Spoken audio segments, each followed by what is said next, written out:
about to get wild. Let go.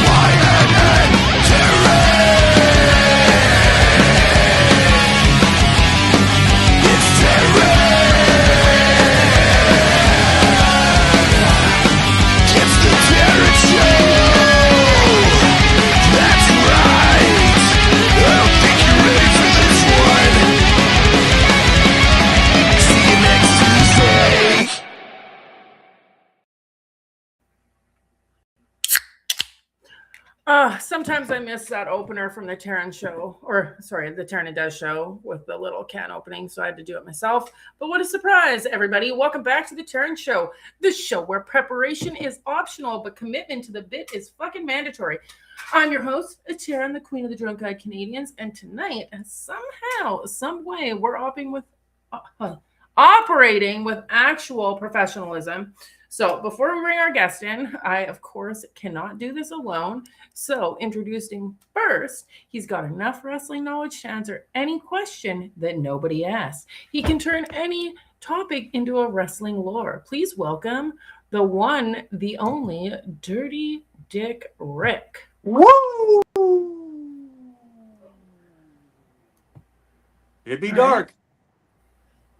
Yeah. Where are you? I don't know.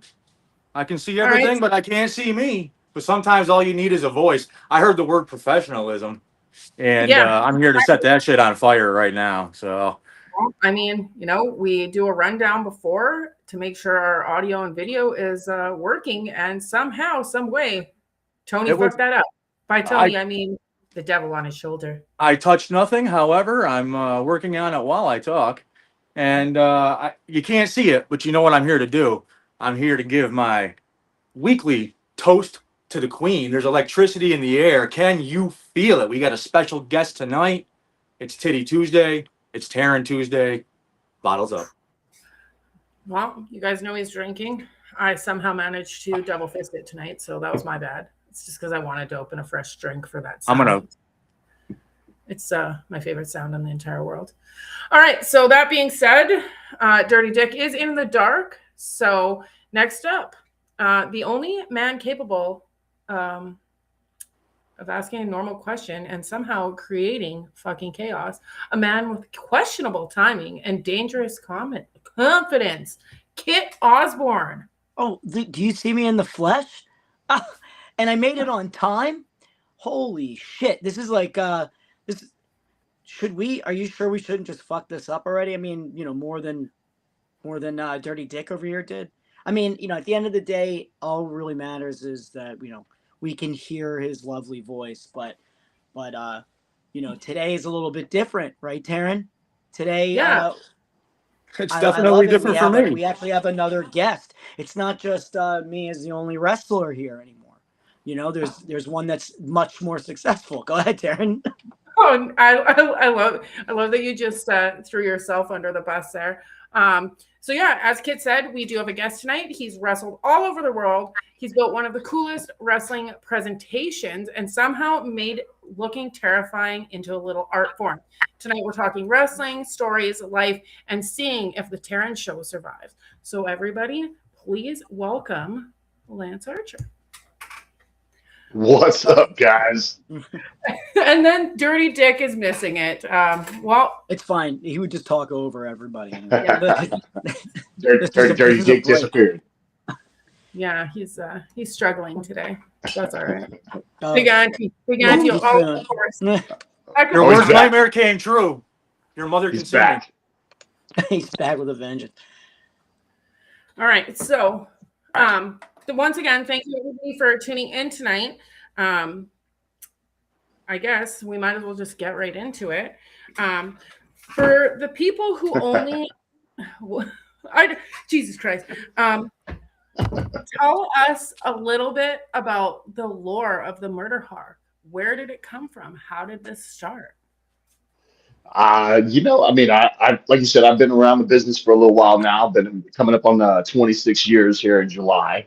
I've traveled around the world. I've been lucky enough to work with some of the biggest names in the biggest business and the biggest companies in the world. And my time in Japan was probably my most prominent for the longest time. But I had a different moniker. I was the American Psycho back then, and I've been in New Japan Pro Wrestling for several years. And back in 2019. I was kind of given an opportunity to kind of go on my own and do my own thing. I'd been a tag team guy for many years, teaming with the Davey Boy Smith Jr. or Harry Smith, the Kill Elite Squad. We were multi-time tag team champions in New Japan, Noah, NWA, and everything. But in 2019, like I said, I got my first real opportunity in New Japan to kind of go on a singles run.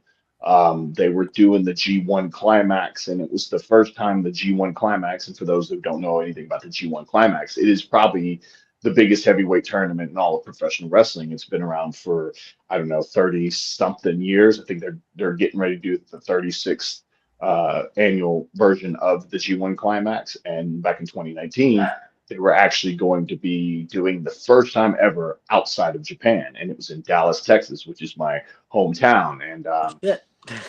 so, I kind of saw the opportunity to kind of reinvent myself, to kind of present myself in kind of a different way than I had been seen and been known in all my time in New Japan Pro Wrestling. So I cut the hair, like all I had, super long hair. So I cut at the sides, and like now the version of the Murderhawk is the braided version, but then it was just kind of like this cool, poofed up, crazy version. And I wrestled Will Ospreay in the very first G1 Climax match that was ever presented outside of Japan in Dallas, Texas. We killed it. I think I surprised a lot of people with that one because, they knew Will, they knew exactly how good he was.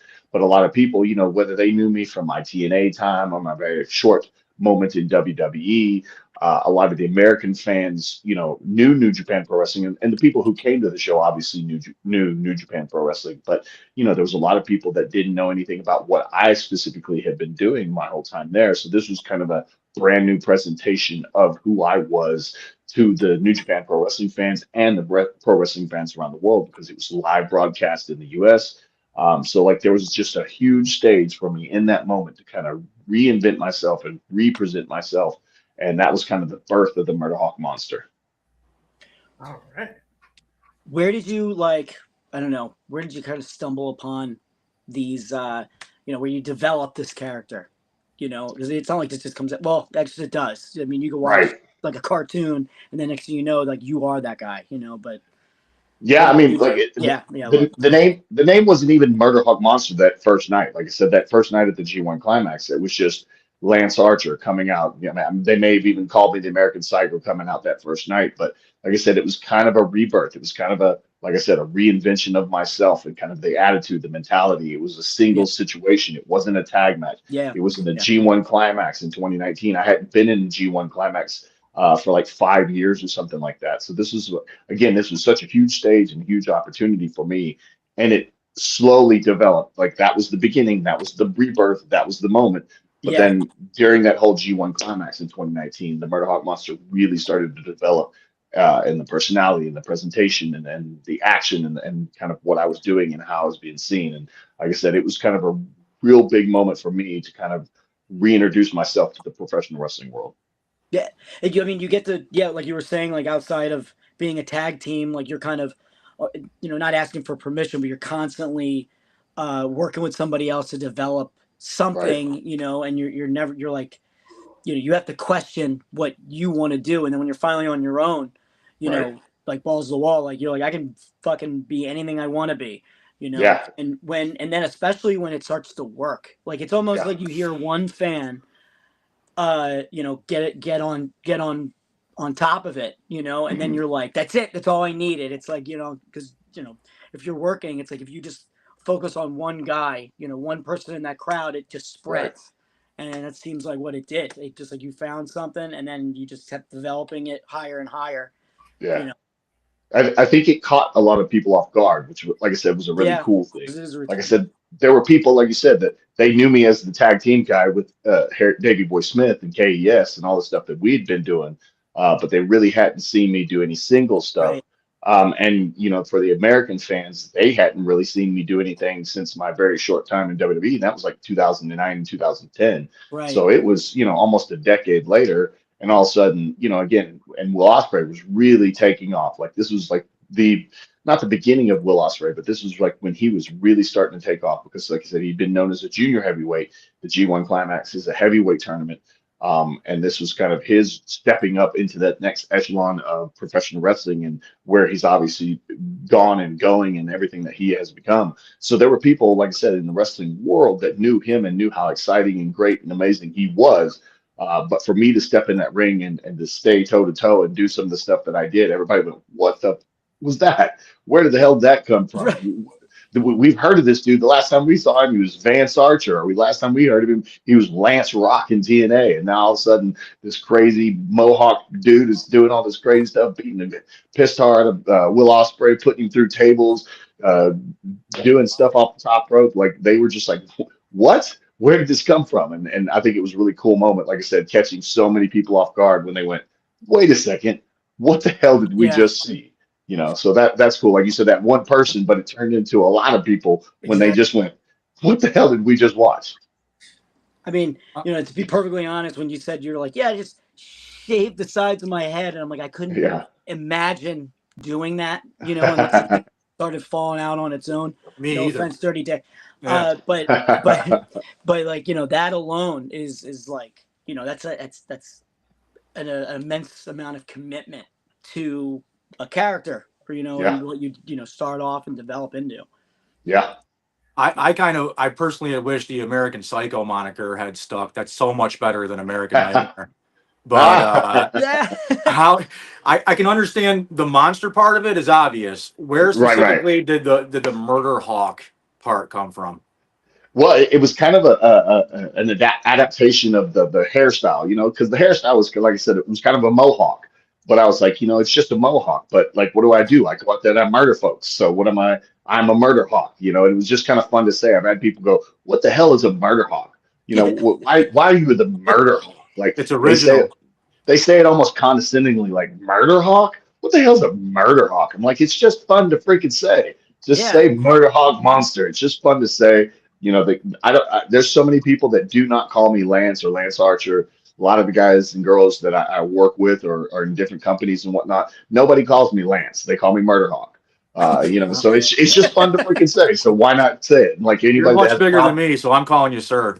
Sir Murderhawk. The people that don't know, what you do, and then you're just like inside of a sheet, or a grocery store, and somebody's like, "Hey, Murderhawk, is this what you wanted?" And then more often than I know, and it's really the hair. If I didn't have the hair, or like when I have the braids out, like there'll be people that they see me and they go, "It's a big ass dude." So I don't know, maybe he does something. But if I've got the braids in or whatever, all the time people are like, "Wait a second, are you the Murderhawk?" That's so yeah, cool. Yeah. Fair. So, I mean, we've talked a lot about the Murderhawk character. But I want to know. Do you have a favorite character, or is it the Murderhawk character? For me, like I said, I've had a lot of fun and a lot of opportunities in my career. Like if you want to go all the way back to the TNA days when I was doing Lance Hoyt, like I tell this story sometimes. Like when I was in TNA, I had 3 different names when I was in TNA. I started out as Dallas, then I was Lance Hoyt, which is my real name, and then I ended up as Lance Rock before I left the company.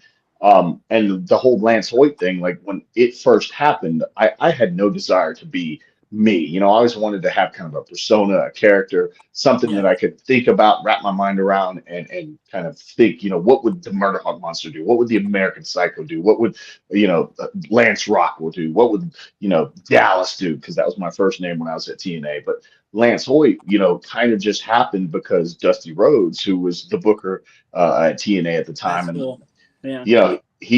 I'd been teaming with Kid Cash when I first started with the company, but I was Dallas. Then they decided to change my name. We did have Diamond Dallas Page was with the company, and I think that had something to do with it. But nobody really said anything to me. But I just showed up one day, and it was kind of a random situation because This was at a time when Abyss was in contract negotiations with the company. Something happened on the day. Like I just showed up in Orlando because I hadn't been used in a while, and I showed up and I was like, "Hey, what the hell's going on?" Again, Abyss was in a contract situation. He left for the day. He was supposed to be wrestling that night. He was supposed to be teaming with Kid Cash. Well, because I was there, they were like, "Oh, well, Lance is here. He's teamed with Cash. This makes sense. So he's going to team with Cash tonight." And Dusty decided, that they were going to change my name to Lance Hoyt. And I remember I went to Dusty and I was just like, "Hey, Dusty," I was like, "I understand you guys want to change the name from Dallas to Lance Hoyt. That's fine." Again, I never really wanted to be Lance Hoyt in professional wrestling, but it's going to happen. So you got to deal with it and roll with the punches, right? Yeah. So I went to him and I said, "Hey, Dusty," I was like, "Listen, you want me to be Lance Hoyt? That's fine. I'll do what I got to do. Can I cut a promo and kind of announce the new name? Can I go, 'Hey guys, Dallas was a character. That wasn't me. Lance Hoyt is my real name. This is who the real Lance Hoyt is, blah, blah, blah." Something to that effect, right? Yeah. Dusty looks at me and goes, "Yeah, listen, baby." He Oh, here goes, we go. "Listen." He's like, "Listen, baby, that's a good story, and I like it, but we're just gonna do it subtly, baby. We're just gonna do it subtly. T-Cat, he's gonna come out and he's gonna say Lance Hoyt because it's a good wrestling name." And he goes, "I'd let you do it, but he's like, if you were selling out 20,000 seat arenas, that'd be good, but you're not. So we're just gonna do it suddenly, baby."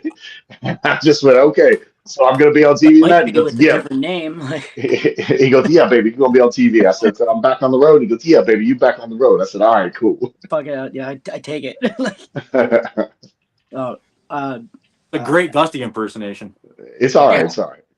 It is like, I mean, like if the only one time in my life, if I ever had to like just at being Kid Osborne, like from the beginning to now, Mhm. and then in like 2019, MJF got me on MLW, and Mhm. they wanted me to be a Von Erich, so I was Rick Okay. Von Erich, and I'm Okay. like, that's funny, that's cool, and I dove in, I did legs, dude. Holy Mhm. shit, it's hard, because then I decided I wanted to. I'm like, I'm gonna wear trunks. I gotta, and then I'm gonna get like a fake tan, shave everything, my face, Yeah. and then I'm gonna, get the tassels. I'm like, I'm gonna fucking be, a Von Erich. And then, it just came to like, to like doing it for a little and then just going, you know, like we're gonna be wrestling at the arena like in Philly, and I'm like, this is Mhm. where I'm from.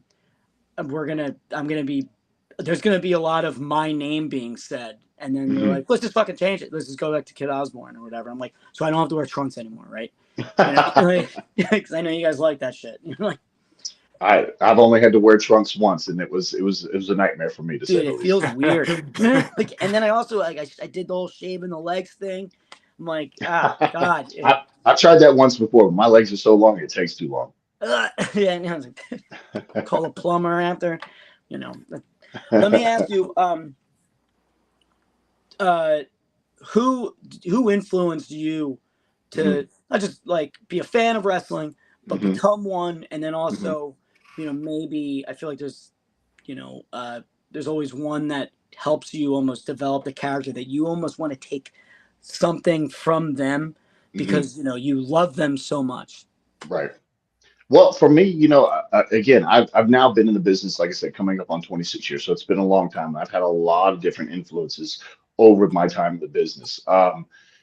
For me, like I was a fan in high school and college. That's when I started watching wrestling. Like some people grow up on wrestling. I didn't start watching wrestling until, Oh like I said, I wow. was in high school and college. Well, we just my little hometown didn't have it on TV, and it wasn't until WCW was on TNT, and I gravitated towards Sting because he was doing the Crow persona. I don't know if I'd ever seen or knew of Sting, Surfer Sting with the blonde hair and all the crazy colors. All I'd seen Okay. was the Wow. Crow Sting. And I love that movie, like in college and whatnot. So I really gravitated towards him. Like I started watching wrestling, on a weekly basis and recording it. I'm old enough. We don't have to discuss my age, but I'm old enough that we were recording it on VHS tape in two different rooms on two different TVs. WWF and WCW at the same time. Yeah. So Sting was the big influence for me to really become a fan of professional wrestling. And I was a big WCW mark, and I was watching all the WCW shows and pay-per-views and everything. And then, it was really cool because then fast forward, I get into the wrestling business. I'm now with TNA Wrestling, and we're doing stuff in Nashville at the old Asylum. It was the old fairgrounds that's gone now. Yeah. And he was a part of the company for a while That's so there, fucking cool. and Oh, yeah. he made a small time movie. It was about him and his faith, and how all that transitioned in his life with wrestling and everything. And they were like, "Hey, do you want to have a small part in this movie?" And I'm like, "Yeah, that'd be awesome to be in Sting's movie." And then they were like, "Hey, we got a part where you get to hit Sting with a chair." And I go, "I get to hit Sting with a chair?" That's And a they're like, dream come "Yeah." true. I was like, "Yeah, I can quit wrestling right now after I hit him with a chair." That's it. Yeah, you've reached the Uh, fucking peak. Hell yeah. And so that was a really cool moment for me. And he was always really cool. Sometimes they tell you don't meet your heroes because they'll disappoint you. He never did. He was such a cool dude. He always took some time to talk. I remember when I was leaving TNA and I was first going to WWE, I reached out to him and asked for any bit of advice. He called me and he talked to me for probably about a good 30 minutes. And we talked about wrestling and what he thought I should try to do for myself, as I move forward into a new, chapter of my wrestling career and stuff like that. So totally cool, and then fast forward again, and he shows up at AEW. I remember we were in Jacksonville, and this is back when we were all kind of on that crazy lockdown crap, and we Jacksonville was such a cool moment for a lot of us. We didn't realize it then because the world was so crazy. But Yeah. for us in Jacksonville, it was an escape. It was a really cool thing. And I remember I was backstage in Jacksonville, and all of a sudden he comes scooting by, and I was, "What the hell?" And he just kind of smiled, and like I said, he was there ever since, and I really wanted an opportunity to actually get to wrestle him, and finally, like I requested it back when I was at TNA. I was like, "Hey, I just want a match with him. I'll do whatever you guys need me to do. He can kick my ass. It'll be cool. I'm okay with it." But it never happened. And then fast forward into AEW. And we finally got to do like a trios match. It was me and the Righteous versus him, Adam Copeland, and Darby Allin. So that kind of all came full circle so many years later and whatnot. And it's been real cool actually because his son Stephen Borden is on the road with us, and he Looks works just like him match. too. Yeah, it's crazy. And he works matches before, and we talk all the time, and he asks for advice. So it's a kind of cool moment knowing that Yeah. his dad was my inspiration, gave Yeah, me that's advice, helped me in my career, and now I'm kind of helping his son. truly full circle right there. That's Yeah, crazy. very cool. I mean, it's also really cool, and it works perfectly in your favor that like you started watching so late. Yeah. Like you're not watching, not to get in your age, No. but Believe me, they I'm an love old you, man. brother. Shut you're up. not They'll watching hammer it the in if they know. Believe me. I know. So, Dirty Dick there, he doesn't tell people his age, but all of us are the VHS era people. I'm timeless, baby. But Dirty timeless. Dick is color TV era. That's why yeah, Technicolor came out. Like, I too was taping both, or watching one and taping the other one, and watching it after. And Yeah. but I wanted to real You quick had congratulate to you. be a That's real fan. not the only movie you ever been in. Recently, very recently, Steven Spielberg's Disclosure just came out, and I saw on social media all day today. Oh shit! The first thing you see is Yeah. Lance Archer. So Yeah. congratulations on the big movie, brother. It's all over the fucking place. Yeah, that's real cool. Like, I think it actually so this weekend is when it really comes out. I think there's been a lot of people that have gotten to see like early showings and whatnot. Yeah, that's a really cool story in itself because myself, Chavo Guerrero, and Brian Cage are all in it, and Chavo's kind of become the wrestling guy in all of Yes. Hollywood. Whether it The was trainer of all Glow, trainers. yeah, Glow and like the young Rock. He's got there's another show that's on like Apple Glow he TV. did too. He did all yeah, Glow. he said, Yeah, it was good. But so basically, he was reached out to about getting a couple wrestlers for this scene that's going to be in the movie, and he was pitching Brian, who's done a lot of different little film projects here and there. And I don't know if Chavo sent them a picture or if he sent them a video. I don't know what he sent, but I was in it, and they went, "Oh, what about that dude? We like the way he looks." oh 'Cause yeah, we're so different. Brian Cage and myself are so physically different. And I think they like that dynamic, especially for the scene. So that's kind of how that came about. It was really cool.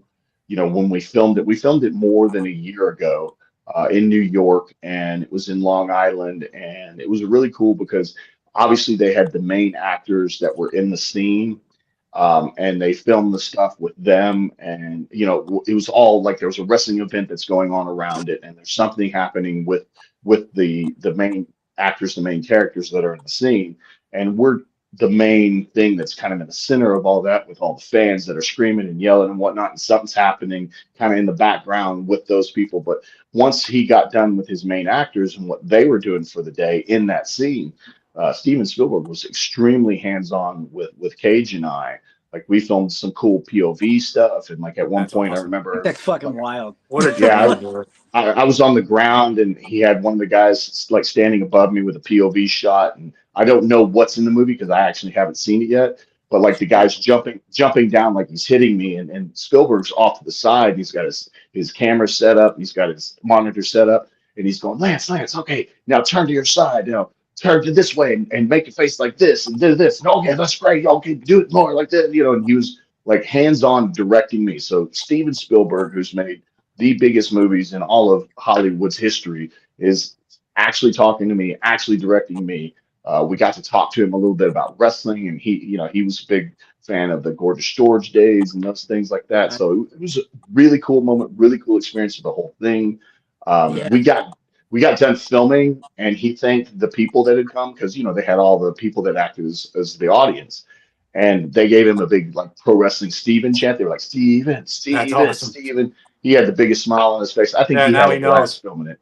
Yeah, That's so fucking cool. Like, I mean, yeah, my favorite movie is Jaws, yeah. Both of us, actually. and like, I mean, to be able to work with him would be like an absolute dream, Amazing. I don't know if it gets better than that, man. That's a literal dream come true. That's Well, if I get a real part and he gives it to me, that would be even better. But Oh yeah.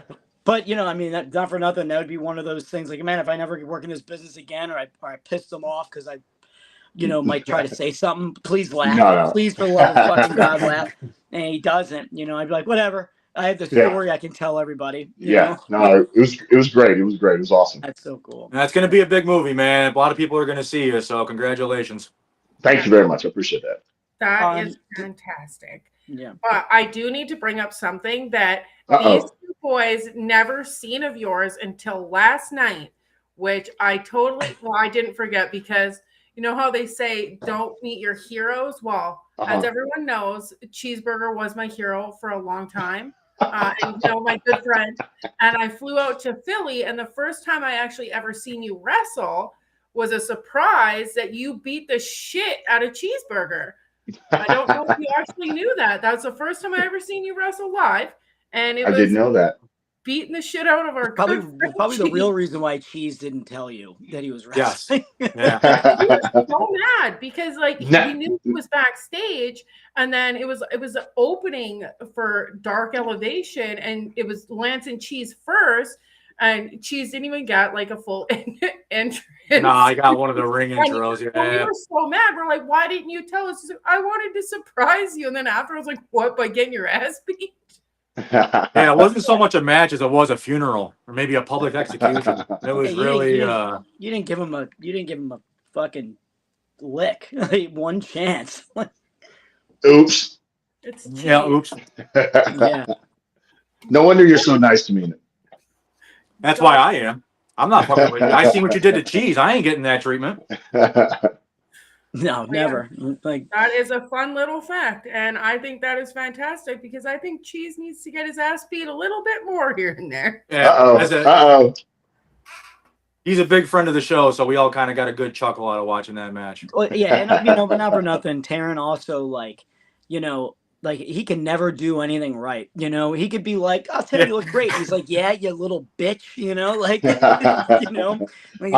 I've seen it. I'm like, I see it in real time, and I go, "Yeah, I've seen it. I've seen it in person on the cruise." Yeah, exactly. Yes, he seen it in real life, and there's just Doug fucking following me. She's got to get it together. He'd be out here acting a fool. That's what's up. Acting a fool. He needs ass beat more. Well, speaking of like opponent, like so, aside from Cheese as your favorite opponent, who would it be? For me? Yeah. Oh my God, what era do we want to ask I about know that? you've God, had That's well, so a many do fucking we bangers, dude. that's a hard this question. long longevity? Right. No, I guess.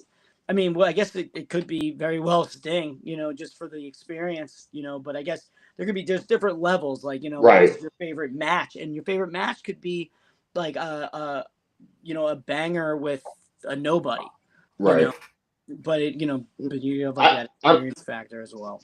for me, it again, because it's been such an amazingly long career, and there's not a lot of guys or girls that get to be in the business of professional wrestling for, like I said, coming up on 26 years, especially Huge, man. consistently. Like I've never really I've never really taken any breaks. Like I had an injury back in 2017 that had me out for a while, but other than that, like I've been wrestling full time pretty much for about 26 years.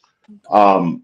You know, I always break things up. So like TNA, one of my greatest memories wrestling wise was wrestling Abyss at Sacrifice 2005. Yeah. It was the peak of like the Hoytomania stuff because that was a really Mania, cool. baby. We're Yeah, wild.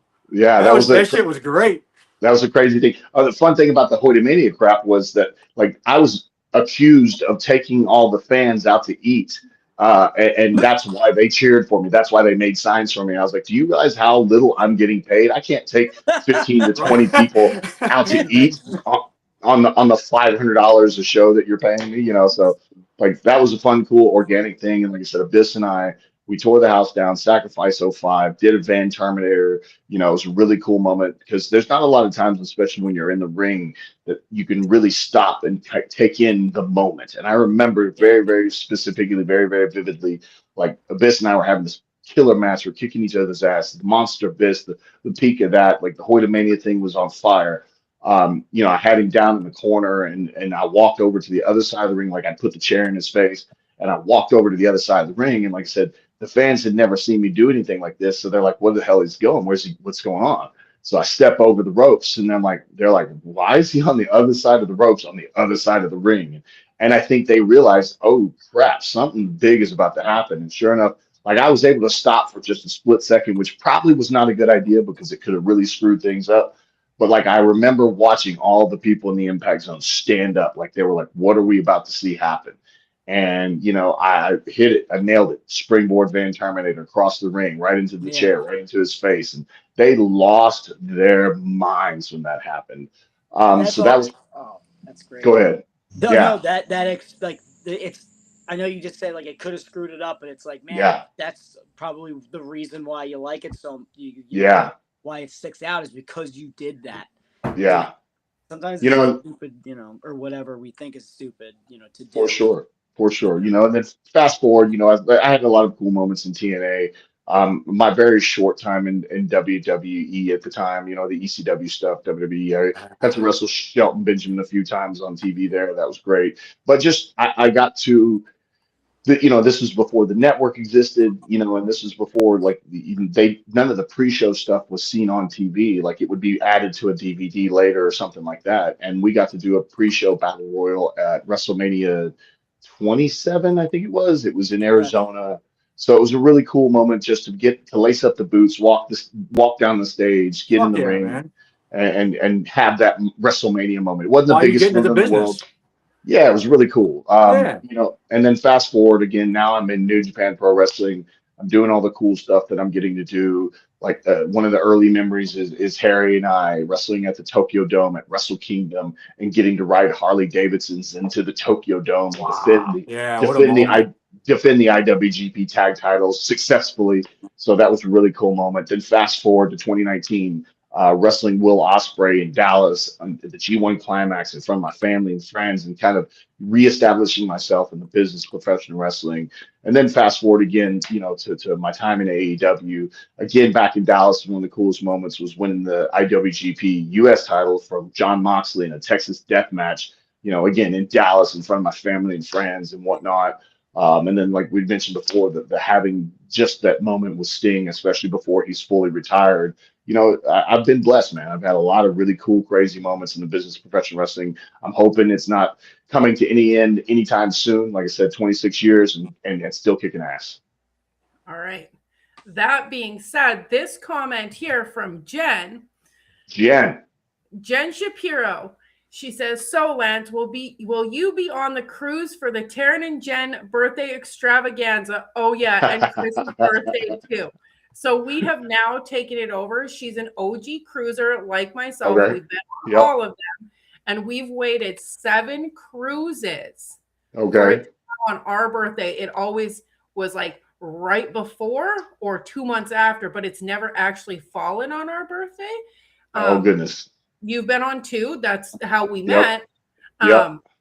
So that being said, was that kind of a cool moment? Like, how is it wrestling on the cruise, like with the water and stuff? I know Chris has a patent for something with that ring so that it's not all rocky and whatnot. I suppose. I've never even been in that ring. Dirty Dick got married in that ring. Fun fact.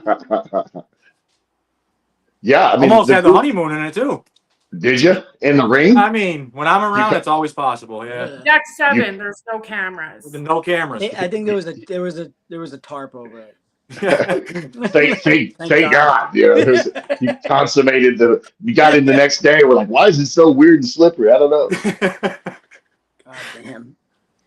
Now the cruise was a lot of fun. Like I said, I was actually supposed to be like I said, I've done the last 2 cruises. I was supposed to be on the cruise the year before. I wanted to bring this up. This is go ahead. Yeah, I was supposed to be on the cruise the year before.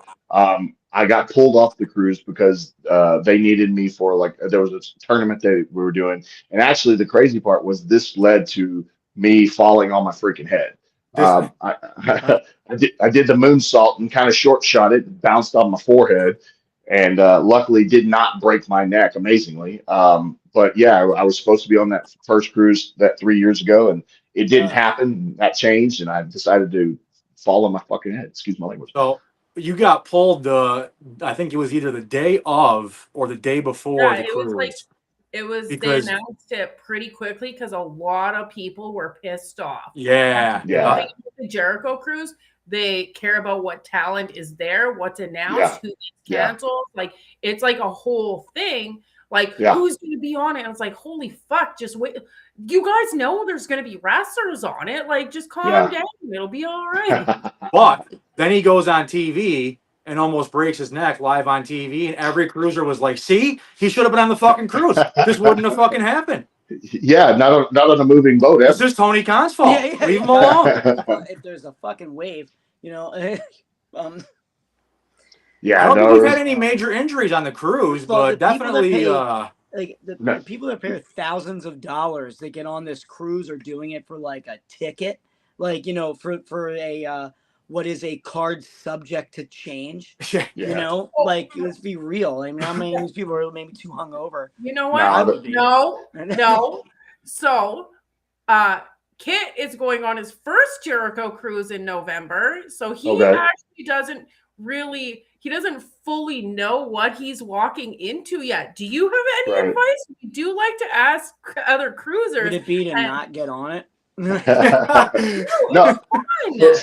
For me, I was surprised. Like it's one of those things that I've heard different wrestlers that haven't been on the cruise, and they're like, man, I don't know if I'm going to be on the cruise because there's going to be just nothing but fans, and you can't escape. And sometimes like you go to independent shows or other shows or whatever, and you run into some people that you're just like, I hope I never see them again in my life. Stop touching me. Yeah, for real, all the time. I think the coolest part about the cruise, like the first cruise I did, like I said, I was again asked 2 years ago or 3 years ago, didn't happen. Again, like you said, wrestling subject to change always. No one really to blame. That's just how it rolls, man. Yeah. And then finally got to do it the next year. Chris asked me again. He's like, hey, do you want to do it this year? And I was like, absolutely, let's go. So I didn't know what to expect. I didn't know what I was going to be getting into. I didn't know how the fans and the people that were on the cruise were going to be. It's always sold out, so it's completely packed. So it's not like you have really any place to go that you're not around people. But I found that the people that were on the boat, I think for the most part, obviously if they get a little too crazy and drink a little too much, they can be a little obnoxious at times. Yeah, you're a whole different level, Darren, with that. You're in your own world when that goes down. But like sometimes those fans can get that bad, but for the most part, they're not. They're extremely respectful. They're extremely cool. I think they realize you're going to be on that same boat with them for the next, 4 days. So they're going to have an opportunity to sit there and talk to you, ask you for a picture, talk to you for a sec, whatever, buy you a drink. That was the coolest part for me. Like I never had to buy a drink. I just would walk around and somebody go, "Hey, Lance, you want a drink?" I'm like, "Hell yeah, dude. Let's do it. Let's take a picture." And so I really enjoyed the experience. And so like the next year when it was coming around last year, I hit up Chris and I was like, "Hey man," I was like, "if I could be on it, I'd love to be on it again." And I'm hoping, I don't know anything about the cruise other than what's been announced already. There is no inside information that I can give anyone. But if and when, some AEW guys are put back on the cruise for this year's and I can be a part of it, I'm gonna ask Chris and see what he says and hopefully get to go cruising again. And, I don't think Karen will remember me being on the cruise because it sounds like between her birthday and her just normal cruise presence, she probably won't remember anything. So I think a lot of people definitely. But Jen that asked that initial question, double bourbon and diet, she remembers your drink. Yeah. Yep. I call it my dirty doctor. It's the double bourbon and diet Dr. Pepper, my dirty doctor. Jesus. A lot of people want you back, brother. You're one of the guys that comes out. I saw you quite a few times out and about partying, and Yeah. I saw that you were, people are going to come up and say hi, like you said, but I think once they get it out of their system, you said they're there for 4 days, so they don't need to come up every single fucking time. And No, yeah. I saw you Everybody's enjoying really a few concerts and able to get out and about. So we're all hoping you come back, man. And watched our boys. We are wasted. We are wasted. Super excited because I try every year to bring them back on the boat. They've done 2 times as well. Come on, right. It's like day one's meet and greet. Day 2 is like, all right, everybody's cool. So that's the thing with the cruise. Like it's like there's a handful of people. Like Wrestle Vessel. So it's like a really tricky thing. And I know I'm trying not to like go ramble on about the cruise, but it's like it's a convention at sea to a degree. There is people that come and they're like, "Oh, I need to get all the autographs and all the photos and all this bullshit." And I'm like, holy fuck.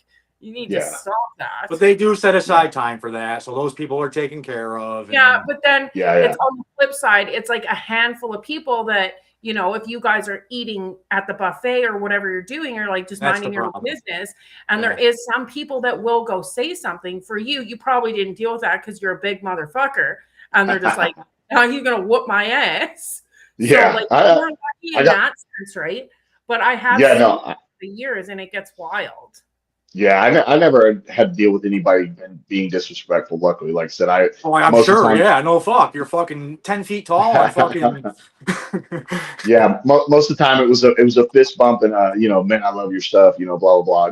Basic stuff like that. Very cool. Like I think the girls probably get hassled more than the guys do. Oh, absolutely. Especially a guy like me, just because I'm big. I'm sorry. I'll stop. But It could you?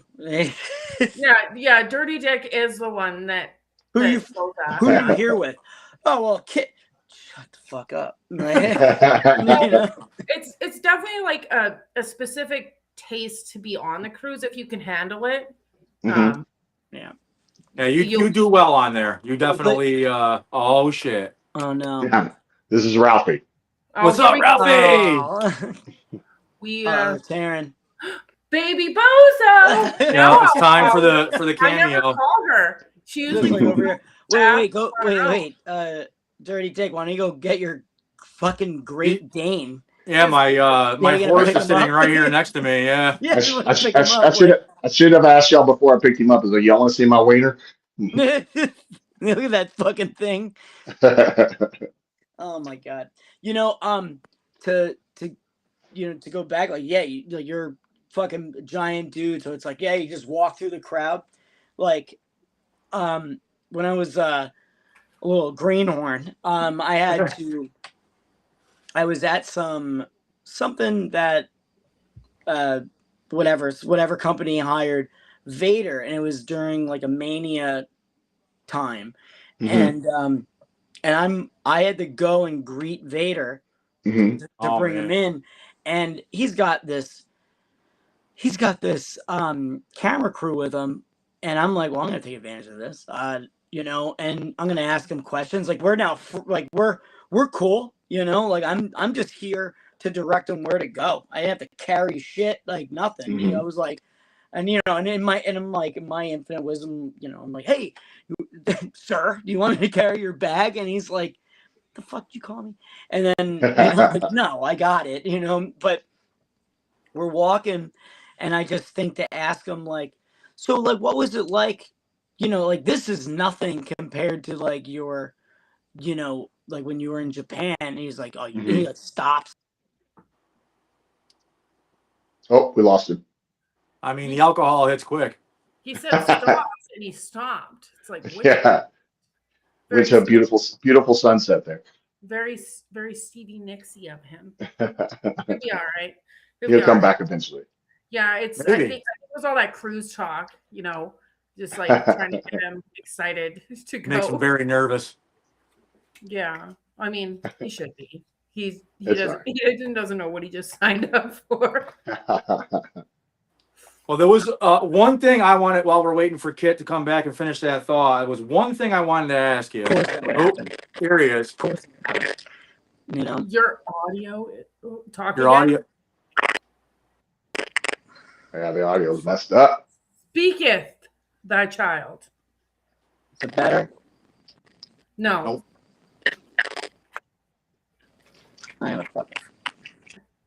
All right, so I think he'll be right. He'll be right back. What's the craziest, most unhinged idea that you ever wanted to pull off in the ring? Like whether it happened or it didn't, but what's the nuttiest thing you ever wanted to do? Shoot, man, I can't remember anything that was just crazy nutty. Like I remember, like everything. Like I said, in 26 years, I've had an opportunity. I never thought I'd be a deathmatch wrestler in any sense. That's one.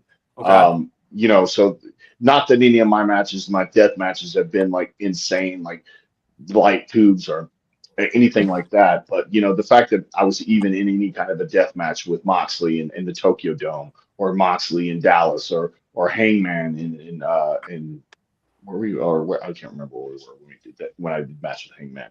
But you know, any of those matches, like I said, none of that stuff was ever anything that I ever thought I would be a part of. And to be a part of just death matches in general, be stabbing somebody in the head with a fork, or choke slamming somebody onto a barbed wire table, or you know, just being hit with kendo sticks repeatedly, or choke slamming a guy onto the backs of chairs, stand up, you know, just all that craziness, you know, and to kind of be some of my better matches, you know, seen by fans and whatnot. I still have people that come up, and you know, even though I lost the match to Hangman, will always come up and say, man, that was probably one of the best matches I saw, blah, blah, blah. You know, very complimentary of what Hangman and I did. Because we not only had a Texas death match with barbed wire and blood and windows and all kinds of craziness. You know, we had a fun, good story because we had Jake was still out there with me. Dan Lambert was still out there with me. We took the rope away from him so he couldn't do the buckshot lariat. You know, we did all these cool things to tell a story within a heavyweight title match on a live TV program in the midst of a Texas death match, and we pulled it off flawlessly for the most part. But it was really cool to be a part in that. So for me, there's no like holy shit wild moments like, oh my God, I can't believe I actually did that. Just again, being around the business as long as I have, to be a part of the companies that I've been a part of, like I said, getting to ride motorcycles in the Tokyo Dome, all kinds of stuff like that. Those are just really cool moments. So none of them were just like, oh my God, this is the wildest thing. I wish I had one of those crazy stories, but for me, it's just all the memories of getting to do things like that. Like the riding the Harley in the Tokyo Dome almost didn't happen because if you've ever been to Japan or you know the Japanese culture, it's very regimented. It's very much, this is how things are done. You don't deviate from it, and you can't change it, you know, unless there's an act of God in the situation. I wouldn't do well there. Yeah, it's one of those places, like it's an amazing place. Like I highly suggest everybody go and experience it, just because the food's great, the people are great, the culture's great, the country's beautiful. If you're a wrestling fan, the wrestling's amazing. Like all of it's just top notch, awesome, and cool. But like I remember even getting to ride the motorcycle in the Tokyo Dome, they'd messaged me maybe a week or two prior, and they were like, hey, you know, please send us your motorcycle's license. And I said, I can send you my driver's license, but I can't send you my motorcycle's license. And they're like, well, we need your motorcycle's license. I was like, well, I don't have a motorcycle license. And they were like, well, how do you ride a motorcycle? I was like, why do you, and they're like, how do you ride a motorcycle? And I was like, I get on it and I go. And they're like, isn't that illegal? Isn't that illegal? And I'm like, well, only if I get caught it is. So like they were worried. They were like, well, we don't know if you're going to get to ride this motorcycle inside the Tokyo Dome. And I said to him, I was like, hey, I was like, this is inside the Tokyo Dome. There aren't traffic laws inside the Tokyo Dome. No, but There are no other vehicles. There are no stoplights. There are no speed limits. I was like, this isn't the same as riding it on the street. I could understand then. And Also, so like, does a U.S. driver's license fucking count in Japan? if you have like an international like do? motorcycles license, they would have made it work. Like it was like, oh, here's his license, and then it can work. But yeah, so ultimately, I didn't know if I was even going to get to do it. And then we showed up the day of, and this will lead into a funnier part of the story. So we show up the day of, or like the day before, and they send me a schedule, and it's me and Harry. And it was like, oh, 7 a.m., you're going to do the practice runs. And I'm like, oh, shit, okay, that's pretty damn early, but all right. So we go, and so I'm like, all right, we are getting to do the motorcycles. And they had a Harley sponsorship and everything out of it. And we get there, and they have 2 motorcycles. But Harry doesn't know how to ride a motorcycle at the time. And they're like, uh-oh, but we've got 2 motorcycles. Harry has to ride one. I'm like, he's going to crash. He does not know how to ride a motorcycle. Have him ride on the back of yours. Yeah, wait a second. Wait a second. Yes. So that was one of their suggestions. They were like, oh, For he like cannot a ride. sidecar. They were like, oh, maybe he together your motorcycle. And I said, nah, bro. I was That like, shit don't fly. we're the killer elite squad. I'm the American Psycho. He's the British Bulldog son. We're these killers. We're these monsters. He is And not you want holding him- me from behind. And you want him to ride bitch on the motorcycle? I was Hold like, on no, tight. that's not going to happen. So, like, it was a funny, weird explanation, and they just didn't get it. And I'm like, all right, Harry, get on the back. Let's show them. So he got on the back, and they went, okay, Oh understand. yeah, no. I swear to God, it had to be a rib because they just wanted to see it. No, that's the thing. Like, they were dead serious. They were like, we've got you. You both have to ride the motorcycles, or you have to ride one together. And we were just like, that's not happening, man. And then finally, when he got his big ass on there, because he's 6'4", 6'5", just jacked to the gills, and I've got this crazy outfit on or whatever for the Tokyo Dome. And finally, they were like, okay, we understand. And so basically, the consolation was like him and Taka Michinoku came out on the main stage, and we filmed a bunch of stuff where I'm riding through the Tokyo Dome, which is really just one shot or one spot that they filmed from different areas. And then I was parked back behind the stage and could see the screen. And like they show it on the big screen of just me, just driving through the bowels of the Tokyo Dome. And then when I saw that it looked like I came around, I started the bike and then drove around and met them on the stage. But yeah, they were dead set on him. That's pretty fucking riding. bad. Like, I'm not even gonna lie. Like, Yeah. like if I see myself looking at myself on like the fucking Tron, and I'm like, Yeah. holy shit! Like, Yeah. Why would anybody hire me? Not you. I mean me. I'm just saying, like, No, it was a really cool moment. And then the next year they wanted to do it again, and I was like, he can't ride. They got him like they got him a 3-wheel bike, and he learned to ride it. And I was like, I remember telling him, I was like Harry, just take your time, because I can't wait. I gotta text Harry this. Yeah. I know. Like, how does he know? He's a good old Alberta boy. How does he not know how to ride a bike? He just never did. It was never something he wanted to do. And I mean, there was a reason behind it, and His it was dad just one wasn't of those around to things. teach him. I think I'm just gonna text him and be like, "Hey man, once you learn, you're never gonna forget. All right?" And he'll be like, "What are you talking about?" I'm like, you know what I'm talking about. Ask him what Nobu thinks about him not riding a motorcycle. He'll pop for that. Say that again. Nobu. Ask him. Say what does Nobu think of you not riding a motorcycle? I will. I'm gonna have to with this shit too. I can't wait. He'll pop for that. He's gonna pop even more when all 3 of us hit him with it. Just everybody texting Nobu. Everybody, NOBU. yeah. Just Nobu, and he'll pop for it. Like, can't believe you couldn't ride a Harley, dude. God bless him. He's up for chaos now. You technically sold him out on that, and now he's going to get the Terynn Show. Yeah, we're gonna clip that and definitely put it on social media. So well, now you got to get him on the show. You got to get him on the show and let him tell his version. So Oh my god. Well, he won't want to be on the show because he knows that I'm on it, and he knows it's like I don't want kids. So here's the we fun don't know fact. each other, so I'm nice, But like, I swear it's like you ever seen like what if we ever meet? Hopefully we do. It's just like I am just like Poke the Bear personified, and then I just go. I hope I never have to work with you, because I really just fanned it in right there. If that day ever comes, this man does death matches. I went to my first death match in real life in Vegas back in April. Okay. It was this man's death match.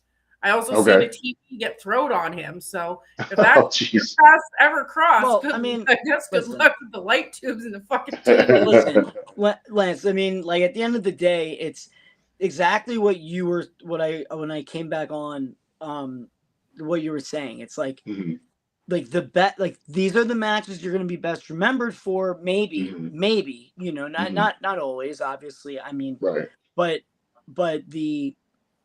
the way I guess I saw it was I at one point I thought, my Kid Osborne character wasn't worth anything, and then I go, there needs to be something to do it, and then I did like a tournament, an ultraviolet tournament, and like the first time like light tubes hit me, I realized it sucks, but it's not that bad, and then it's a weird like addiction, and then you start to learn that like, well, the difference is like I know how to tell a fucking story, and I also am utilizing an object, teasing it, not hitting somebody with it, and then and so on and so forth.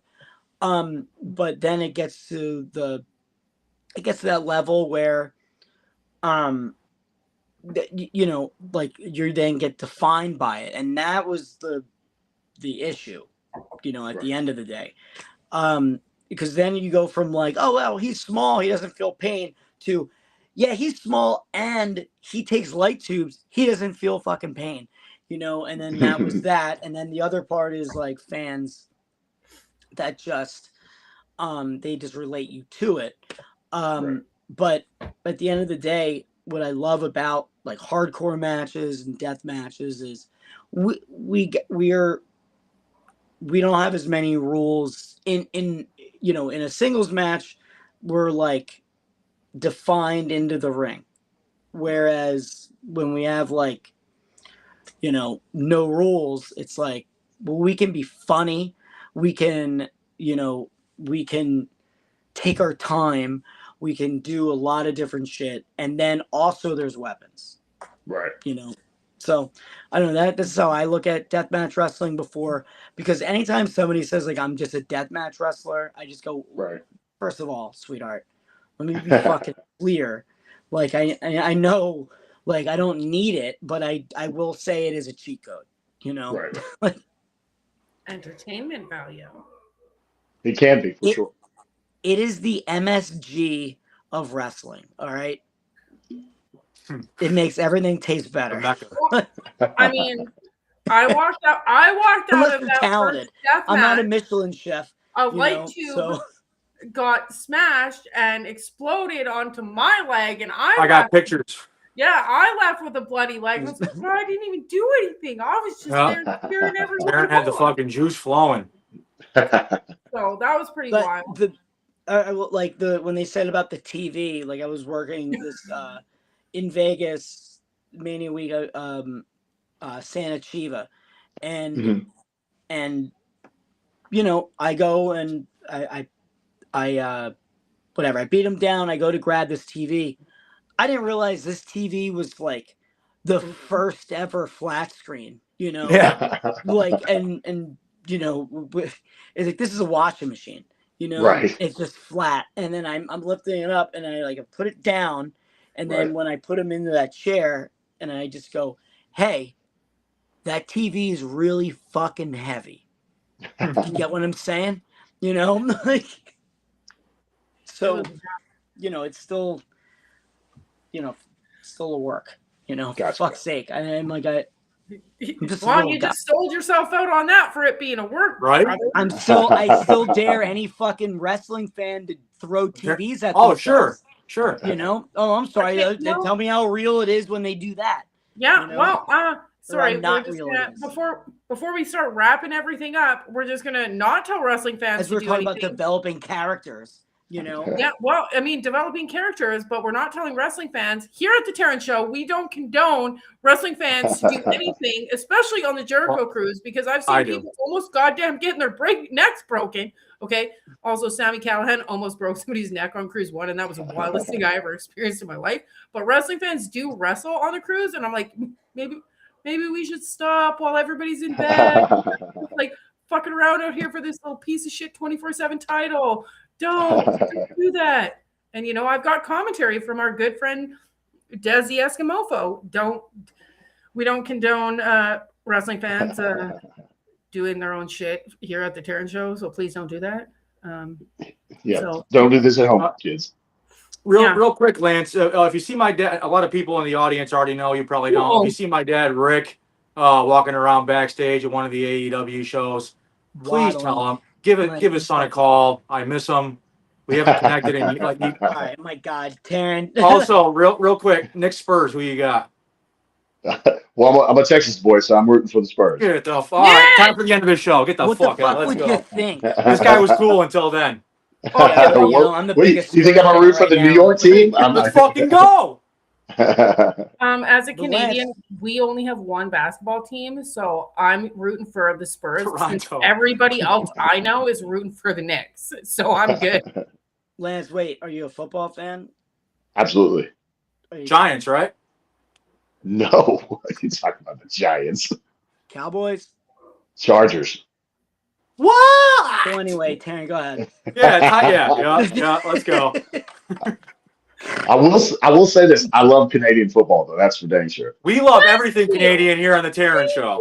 You know why? Because we got bigger balls, longer fields, and one less down. All right, that's why. All right, whatever. And The Rock couldn't hack it here. Brock Lesnar couldn't hack it here. Roman Reigns played for my favorite. Brock Lesnar couldn't hack it in the NFL. What? Brock Lesnar couldn't hack it in the NFL. Yeah, you know what? We all know my opinions on Brock Lesnar, and we're not going to get into it tonight because I don't. I'm in a good mood. Say what you're going to say. Say what you're going to say. Anyways, Lance, thank you for joining us. Where can I'm fine. Lovely viewers find you and your pro wrestling tees and all that good stuff? Hit us with that, and then of course I'm a queen and I'm a bitch, and I'm going to promote myself right after immediately. Yeah, I mean, I'm pretty basic. I've got my same old X account under @LanceHoyt. I've got my Instagram. It's under @Lance_Hoyt. And then my Facebook page is open in public as well. So. All right, there we go. And then in the meantime, in between time, we are 5 months away from the Jericho Cruise. So you guys know what that means. Head on to prowrestlingtees.com/TDS. Get the Drunk Eyed Canadian shirt. Because you know that's what we wear boarding day. You want to be a part of a real gang? That's where you got to go. You got to get the shirt. That's how we do that. So once again, thank you, Lance, for joining us on this. Thank you so much, man. Much appreciated. Had a blast, guys. Nice we survived. So thank you very much. And that's only because you're on the screen. Everybody dies. Remember that. Yeah. Wait, if it was in person, everybody dies. Everybody dies. Good night, everyone. It's about to get wild.